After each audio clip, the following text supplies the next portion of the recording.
cek ialah sumbangan. Saya ingat 37,000 sumbangan daripada duit allowance parlimen yang dia tidak ambil untuk dihadiahkan kepada PAS Negeri Kedah. Satu lagi tuan-tuan puan, dalam 40-50 ribu satu cek lagi nak diberikan kepada Pak Ali, namanya wakil dia di Penang, untuk menjalankan aktiviti PAS di Penang. Bayang tuan-tuan, apa pesan dia kepada saya? Hasan, dia kata dia hormat dekat orang, dia panggil saya penuh Datuk Dr. Hasan. Tuan-tuan, dia hormat. Saya tak nampak lagi penghormatan tu di kalangan orang PAS, pimpinan PAS, terutamanya parasit-parasit ni. Datuk Padelno panggil saya yang lebih muda daripada Datuk Dr. Hasan. Penuh dia panggil. Datuk Zul pun tak panggil saya Datuk Dr. Hasan. Dia panggil Chan dia. Bayang tuan-tuan, apa dia kata? Kita hidup untuk Islam dan kita mati untuk Islam. That was precisely what he said. We live for Islam and we die for Islam. Bila dia meninggal, Masya Allah, dengan janji dia hidup untuk Islam dan mati untuk Islam. Dia meninggal di HUKM. Saya antara orang yang terpilih naik kapal terbang Tentera Udara Diraja Malaysia, bergerak daripada Subang, naik kapal terbang, mengiringi mayatnya sampai ke Alor-Star. Saya tak pernah tengok dalam sejarah sampai di Alor-Star, tuan-tuan, tengok pusing kapal terbang nak turun, tak ada ruang tanah yang kita boleh lihat melainkan manusia, melainkan kenderaan dan manusia. Tak ada nampak ruang tanah. Daripada Alor-Star nak ditanam, tuan-tuan, nak dibawa pergi ke Pokok Senang di Darul Ulum, nama tempatnya. Dikebumikan dia, jasadnya disemandikan. Masya Allah tuan-tuan, naik bas tak boleh, naik motorkar tak celuit, naik motosikal tak boleh, jalan kaki perketat daripada Alor-Star. Hundreds of thousands. Dan tidak akan ada, mungkin tidak ada lagi keadaan orang-orang memberikan penghormatan kepada kematian seperti yang sedemikian. Dia bukan Tun, dia bukan Tan Sri, dia datuk pun bukan dia minta untuk menjadi datuk, tapi dia, jawatan dia, komitmen dia, dia disebut sebagai Ansarullah. Ya ayyuhalladzina amanu kunu ansarullah. Wahai orang yang beriman, hendaklah kamu menjadi pembantu penegak agama Allah. Ansarullah. Datuk Zul Hasan berdiri sini di mana-mana pun. At the back of our mind, di belakang kepala kita, saya dan saudara mesti berjanji untuk menjadi Ansarullah. Allah, saya tengok dalam perjalanan Alor-Star di bawah jenazahnya tuan-tuan, polis memberitahu saya tanya 3 polis termasuk OCP di Alor-Star, agak-agak tuan, berapa orang yang hadir dalam majlis ini? Dia kata yang menyembahyang mayat saja, yang ada wudu, barisan-barisannya dalam pandangan dia tak kurang daripada 100,000 orang yang sembahyang jenazah di HUKM. Tuan-tuan puan, HUKM sementara menunggukan degong untuk dibawa ke Subang untuk dinaikkan ke kapal terbang, mayat disimpan di situ sekejap dalam sekitar 2 jam. Tuan-tuan, 6 kali sembahyang jenazah, 6 kali sembahyang jenazah. Antara imamnya Datuk Harundin, antara imamnya Datuk Hashim Jahia, menunggu imam yang terakhir, anaknya Fawaz namanya, balik daripada Mesir. Bayang tuan-tuan, mana ada orang mati sembahyang mayat 100,000. Inilah bahagian Ansarullah. Bayang tuan-tuan perjuangan dia dengan perjuangan parasit-parasit dalam PAS sekarang. Perjuangan parasit dalam PAS sekarang tuan-tuan, ahli PAS yang saya hormati sekalian. Apa perjuangan mereka? Nak pergi Putrajaya.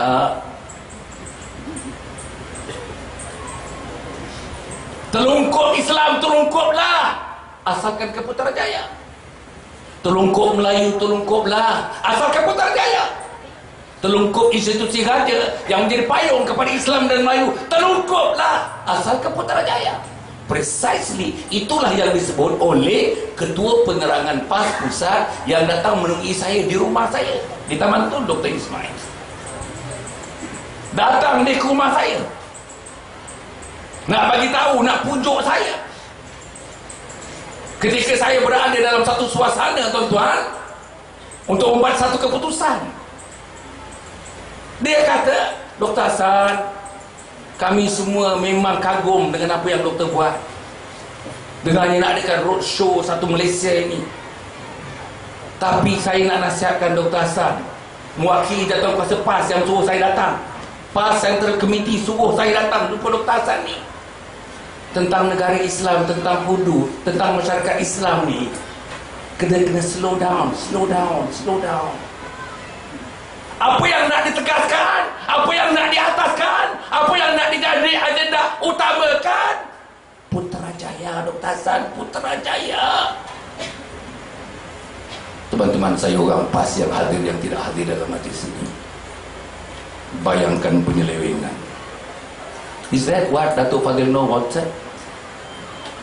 Is that what Ustaz Fuad, Ahmad Fuad wanted? Itu yang dia nak. Adakah itu Dr. Burhanuddin Helminda? Adakah itu yang dikenaki oleh Tuan Guru Haji Yusof Rawal?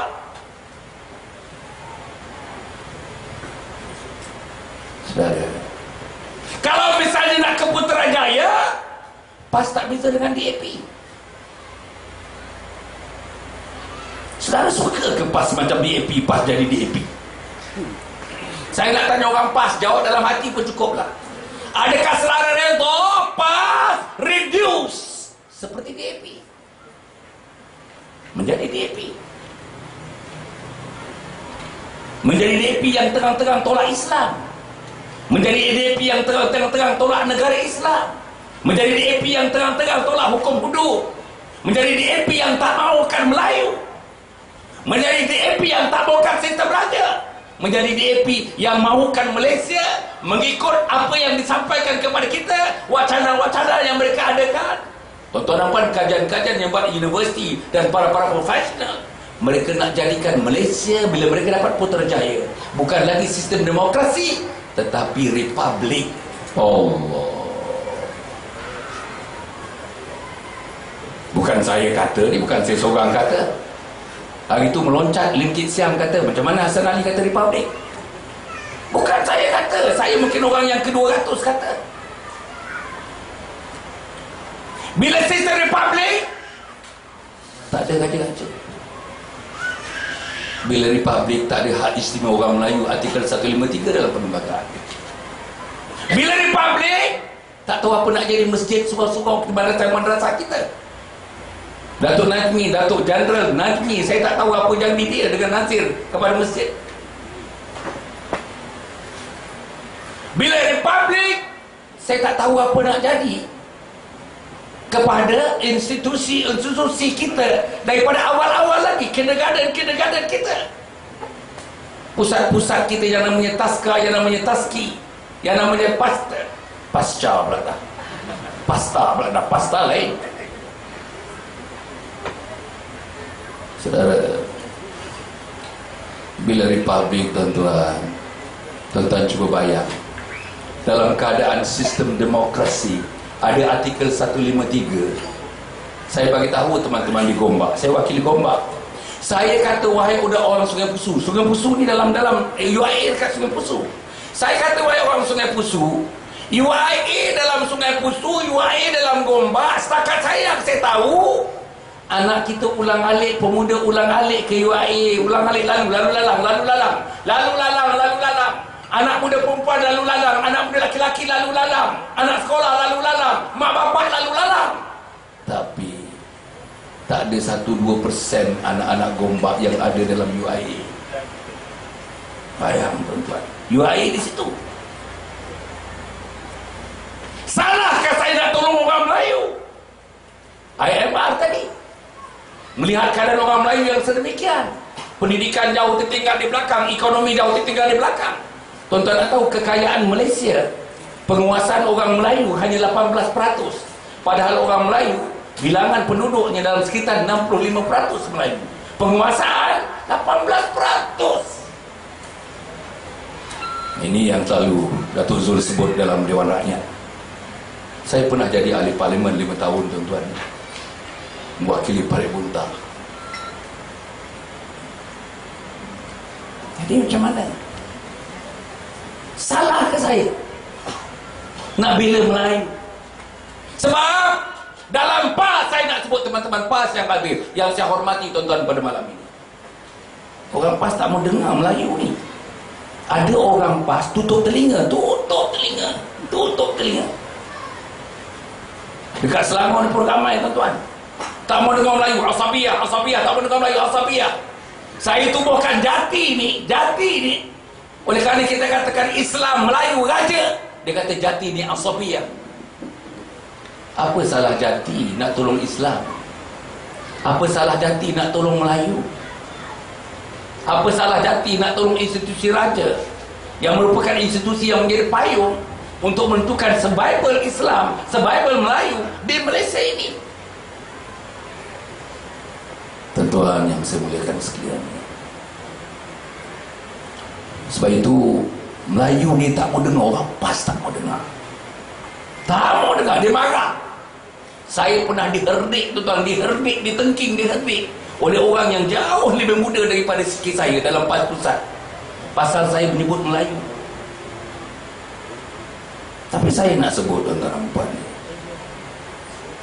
kita boleh berbahas soal itu, tentang asabiyah. Kepada teman-teman di sini, tuan-tuan dan puan, tuan-tuan cuba baca buku Ibn Khaldun, namanya Al-Muqaddimah. Cuba baca Al-Muqaddimah, tulisan Ibn Khaldun. Dia membicarakan asabiyah daripada dua perspektif.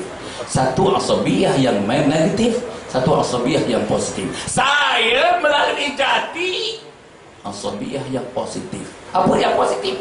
Nak tolong Melayu. Engineer Melayu tak ramai nak ramaikan, doktor Melayu tak ramai nak ramaikan, spesialis Melayu tak ramai nak ramaikan, surveyor Melayu tak ramai nak ramaikan, arkitek Melayu tak ramai nak ramaikan, usahawan Melayu tak ramai nak ramaikan, pensyarah-pensyarah Melayu tak ramai nak ramaikan, ulama-ulama Islam tak ramai nak ramaikan. Apa masalahnya? Sebab itu, saudara yang saya kasih sekalian, saya datang ke sini nak terangkan situasi ini. Yang ketiga, poin besar saya nak cakap kepada tuan-tuan pada malam ini. Saya nampak macam kita bersyarah tiap malam, tuan-tuan, saya dengan YB Datuk Zul malam tadi di Seksyen 18 Shah Alam. Besok saya akan berada di Taiping. Lusa saya akan berada di Alustar. Tulang saya akan berada di Jerlun. Tiap-tiap malam. Malam ini malam yang ke-70. 70 malam consecutively. Terus menerus. Juga Datuk Zul lagi hebat. Dalam keadaan yang macam ni, kuliah maghrib bagi juga. Dalam keadaan macam ni, kuliah subuh bagi juga. Dalam keadaan macam ni, training dibagi juga waktu siang. Saya itu semua dah tak boleh dah. Tak mampu saya nak buat. Datuk Zul dia buat. Yalah, dia jauh lebih muda daripada saya. Tapi inilah dia. Malam yang ke-70, tuan-tuan. Pergi Rompin, balik sampai rumah pukul 6 pagi, 5:30 pagi. Pergi Langkawi, balik. Sebab itu, tapi saya nak sebut poin yang ketiga ni kepada PAS, terutama teman-teman yang masih bersama-sama dengan PAS. Kalau tuan-tuan tanyakan kepada saya bincang dengan teman petang tadi, sekiranya PAS, tuan-tuan dan puan, dalam keadaan berbagai-bagai masalah, beban yang dihadapi oleh PAS. Apa beban yang dihadapi oleh PAS, yang dipikul oleh PAS? Pertama ialah beban dalam PAS itu sendiri. Siapa yang menjadi beban? Parasit dalam PAS. Antara parasit itu ialah wakil rakyat, tuan-tuan, iaitu Adun Ulu Kelang ni. Itulah di antara maha guru parasit.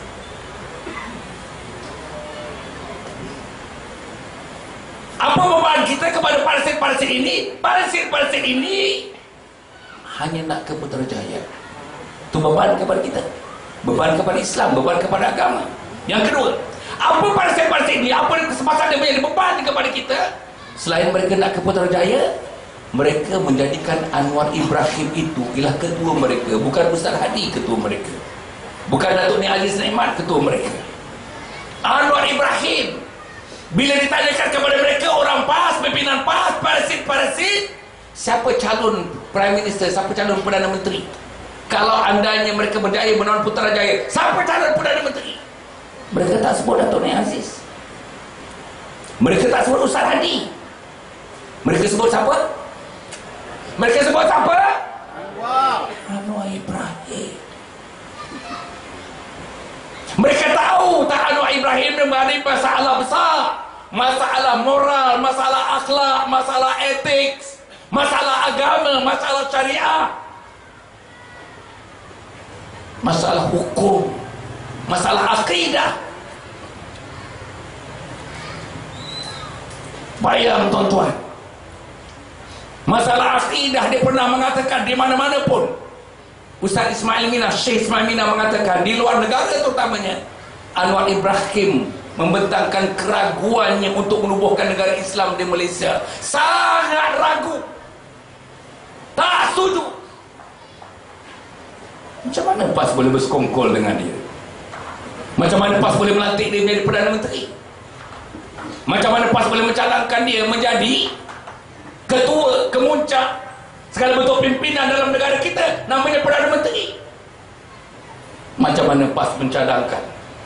Yang ini tak habis-habis lagi tuan-tuan dan puan. Walaupun kita dapati dalam keputusan 901 tentang kes liwatnya dengan Saiful Bahri, tapi hakim mengatakan kejadian liwat itu berlaku kecuali dia punya tentang hal pembuktian melalui DNA-nya itu ada masalah teknikal sedikit. Begitu juga keputusan yang lalu tuan-tuan. Kes liwat yang pertama dulu, confirm dia katakan liwat berlaku. Liwat berlaku. Jadi macam mana PAS tahu ni? Bila ditunjukkan filem dia dengan orang Cina ke, orang apa ke tuan-tuan? Tuan-tuan tengok, tuan-tuan kita tengok, sebahagian daripada pimpinan PAS tengok, dan sebahagian daripada saya tahu beberapa orang ahli majlis syura menyatakan kepada saya memang itu Anwar Ibrahim. Dihantar video tuan-tuan ke Amerika, pusat untuk menganalisa sama ada valid atau tak valid, genuine atau tak genuine, menggunakan perkakas teknologi forensik yang terkini. Jawapannya 99.9%, it was Anwar Ibrahim. Tak cukup, sebelum itu bawa ke Korea Selatan, juga menggunakan teknologi tercanggih, forensik teknologi, pun mengatakan 99.9%. Macam mana Hasan Ali, kawan saya tuan, satu kursus 1 tahun masuk universiti, tapi saya masuk universiti 3 tahun, dia 4 tahun. Saya tak tahulah macam mana dia 4 tahun, saya 3 tahun aja, dia 4 tahun. Kawan baik, memang kawan baik.